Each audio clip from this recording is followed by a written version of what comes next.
porque o ministro Paulo Guedes fala ao vivo aqui na Jovem Pan News. Para vocês que nos acompanham, são 5 horas e 37 minutos. A gente está parando as discussões aqui para ouvir o que tem a dizer o ministro da Economia, Paulo Guedes, no Congresso da XP, que acontece aqui em São Paulo. Saneamento, 5G e telecomunicações, cabotagem, ferrovias, aeroportos, portos.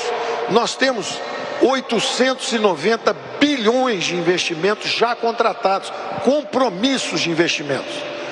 Grandes empresas brasileiras e internacionais nos pagaram 160 bilhões de sinal pelo direito de investir 890 bilhões nos próximos 10 anos. Para você ter uma ideia do que é isso, são 80 bilhões por ano.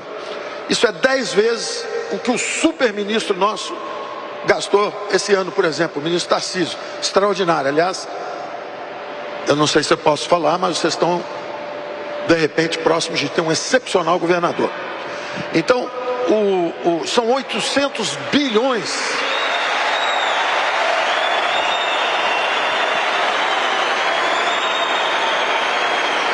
São 800 bilhões. Isso é 10 vezes mais. Só para vocês terem uma ideia, por exemplo, quando a gente pega uma empresa feita a SEDAI, que foi privatizada, ela mobiliza 50 bilhões, 20 bilhões de outorga, pagamento para o Tesouro, e mais 30 bilhões de compromisso de investimento. O Ministério de Desenvolvimento Regional, por exemplo, que cuida disso, de saneamento, o orçamento dele também é 8, 9 bilhões por ano. Então são 6 vezes mais.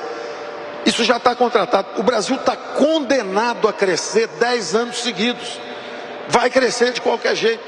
Deixa a turma do mais falando.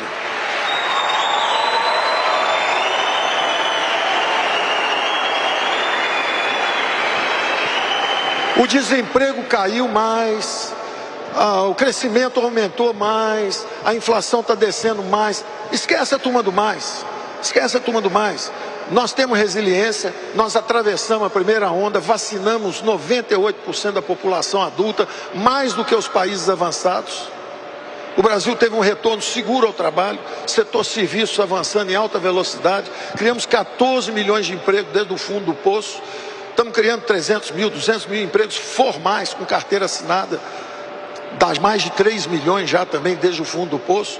O desemprego desabando, vamos chegar no final do ano com 8% talvez, uma taxa que só se viu lá em 2013, 2012.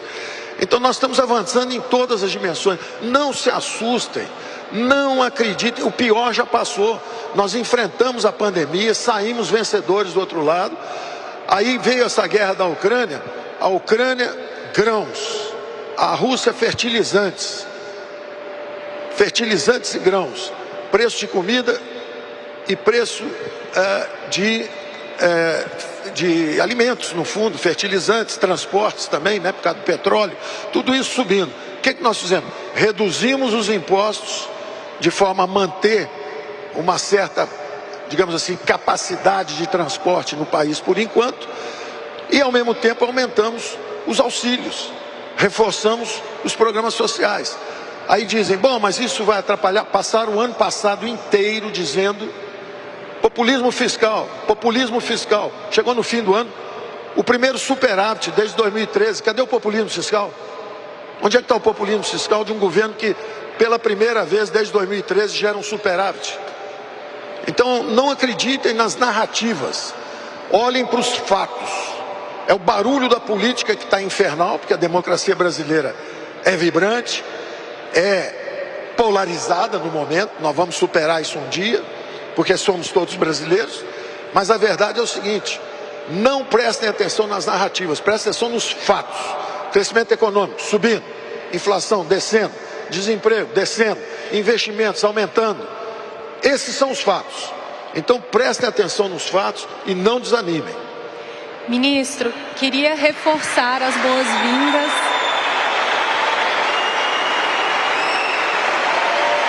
Nós estávamos ouvindo as falas do ministro da Economia, Paulo Guedes, no Congresso da XP, ao vivo. Inclusive, ele continua com a fala, mas a gente vai trazer o comentário aqui. Consta a frase que eu acho que vai repercutir bastante, é a frase do crescimento, né? Porque ele diz que há uma condenação ao Brasil do crescimento pelos próximos 10 anos. A que se deve isso e se você acha essa fala verdadeira? Paulo, se deve justamente ao preparo da infraestrutura do Brasil, às questões estruturais que esse governo preparou, ao acordo com a OCDE, às reformas infraconstitucionais, às reformas constitucionais, as privatizações, a atração de investimento estrangeiro, tudo isso coloca o Brasil preparado para crescer uma década de forma substancial. Eu gostei muito quando o ministro disse, né? Foquem nos fatos, olhem os números, esqueçam as narrativas, ignorem a turma do mais, ou seja, 98% da velha imprensa, né? Que fica no mas, já virou motivo de chacota, né? A inflação veio melhor que esperado, mas a economia cresceu, mas o FMI revisou a projeção, mas ficou uma coisa ridícula. E aí, Paulo, olhando o Paulo Guedes falar e explicando o que está sendo feito pelo país, eu me questiono, né? Como é que alguém pode ter saudade do Guido Mantega? Piperno, qual que é a sua avaliação sobre essas falas do ministro Paulo Guedes, que é sempre muito utilizado pelo governo para dialogar com o empresariado e com a Faria Lima?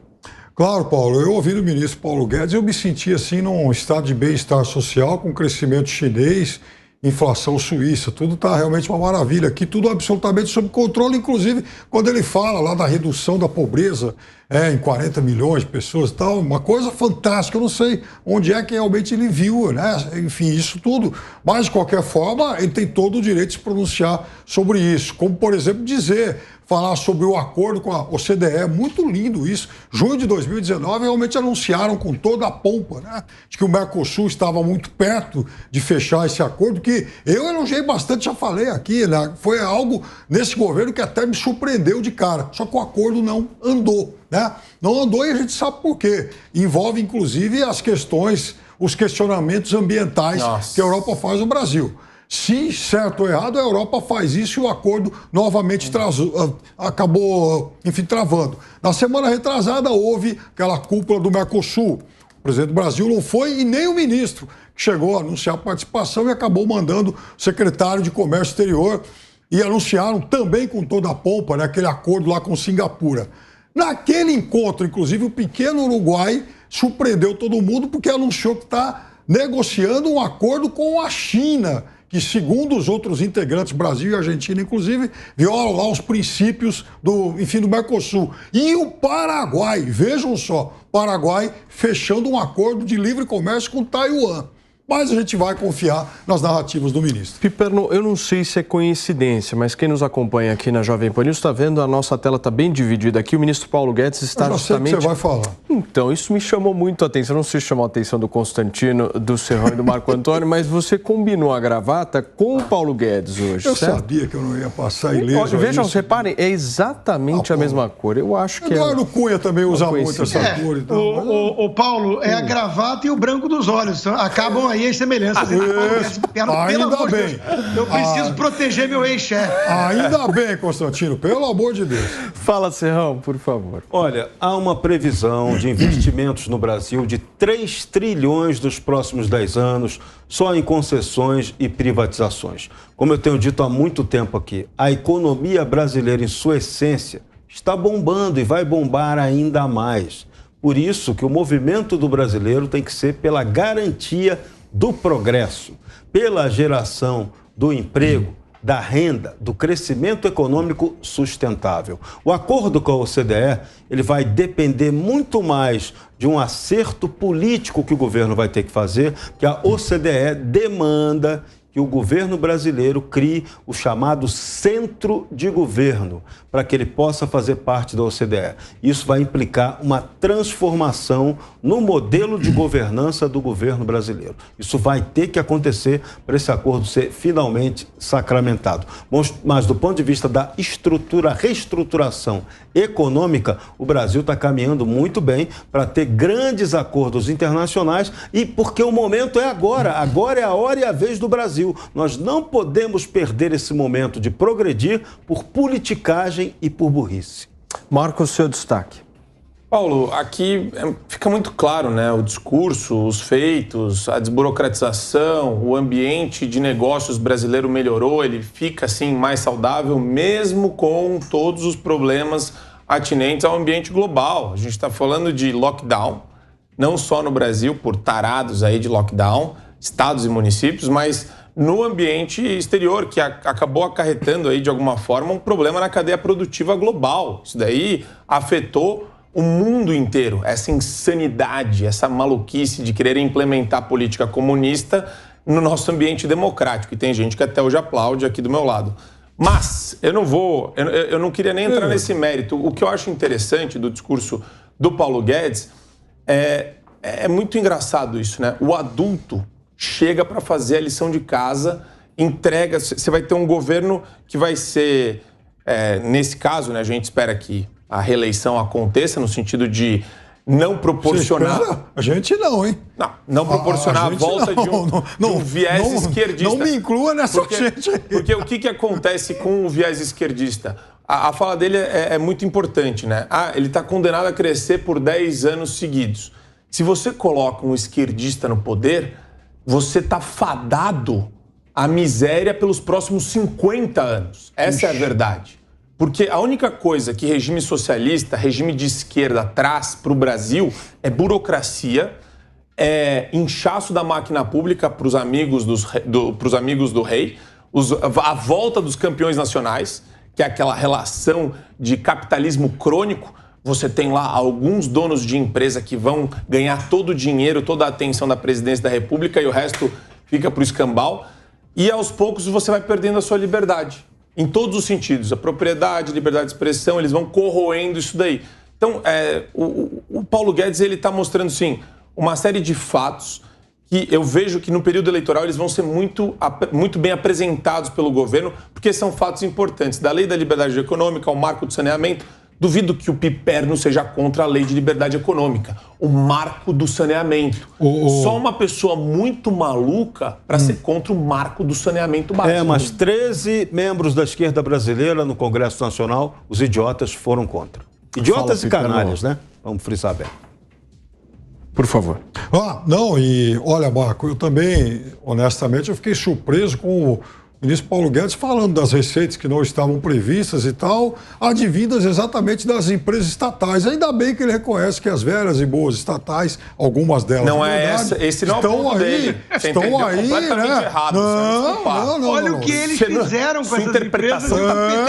E ele disse que com esses recursos, afinal a gente sabe que a Petrobras deu muitos dividendos, Correios, bancos e tal, e graças a isso estão, o melhor resumo da pagando o auxílio emergencial. Nós estamos vendo o adulto na sala. O governo do Paulo Guedes entrega resultados, faz o dever de casa, trabalha sem se importar com os créditos. E a esquerda é uma criança birrenta, que acha que as coisas brotam do solo, caem do céu, e que vivem de narrativas, vivem de piti, mimimi. Né? Eu tenho direito, me dá, e promete coisas irreais. Essa é a diferença. E a esquerda, Constantino, é muito o sinal do que está acontecendo na Argentina. A Argentina está aquele caos, aquele desastre, aquela inflação está corroendo. Não fala isso, o Piperno esqueceu que existe. Eles estão falando em controle de natalidade na Argentina por conta da miséria do povo. E estão falando de linguagem neutra.